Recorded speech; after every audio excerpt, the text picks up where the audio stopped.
വയനാട് തലപ്പുഴയിൽ പുഴയിലെ ജലനിരപ്പ് ഉയർന്നിരിക്കുന്നു. വെള്ളം കലങ്ങിയതിനാൽ മക്കിമല വനത്തിനുള്ളിൽ മണ്ണിടിച്ചിൽ ഉണ്ടായതായുള്ള സംശയം ഉയരുകയാണ്.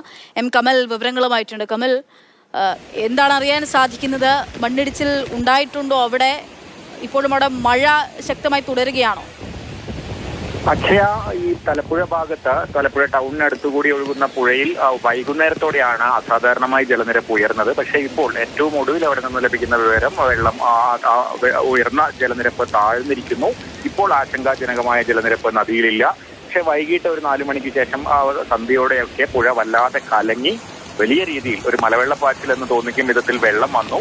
അതുകൊണ്ടാണ് ഈ മക്കിമലയിൽ വനത്തിനുള്ളിൽ മണ്ണിടിച്ചിലുണ്ടായോ എന്നൊരു സംശയം ഉയർന്നത്.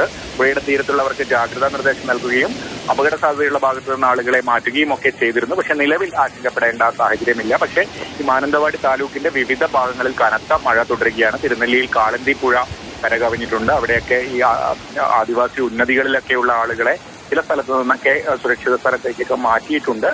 പക്ഷെ നിലവിൽ ആശങ്കപ്പെടേണ്ട സാഹചര്യം എവിടെയുമില്ല. ബാണാസുര സാഗർ ഡാമിന്റെ ഷട്ടറുകൾ നിലവിൽ തുറന്നാണിരിക്കുന്നത്. നാളെ അത് കൂടുതൽ ഉയർത്തുമെന്ന് KSEB അറിയിച്ചിട്ടുണ്ട്.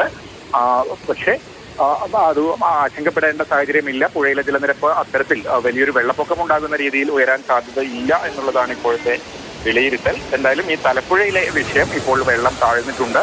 ആശങ്കപ്പെടേണ്ട സാഹചര്യം ഇല്ല എന്നുള്ളതാണ് അവിടെ നിന്ന് പഞ്ചായത്ത് അധികൃതർ ഉൾപ്പെടെ അറിയിക്കുന്നത്. ശരി, ആശങ്കപ്പെടേണ്ടുന്ന സാഹചര്യമില്ല എന്നുള്ളതാണ് ആദ്യഘട്ടത്തിൽ നമുക്ക് കിട്ടുന്ന മുന്നറിയിപ്പ് എന്ന് പറയുന്നത്. വയനാട്ടിൽ നിന്നുള്ള വിവരങ്ങളാണ് കമൽ നൽകിയത്. മക്കിമല വനത്തിനുള്ളിലാണ് മണ്ണിടിച്ചിലുണ്ടായിട്ടുള്ള സംശയം ഉയരുകയും ചെയ്യുന്നത്. മഴ പെയ്യുന്നുണ്ട് ഈ പ്രദേശങ്ങളിലൊക്കെ എന്നുള്ളതാണ്.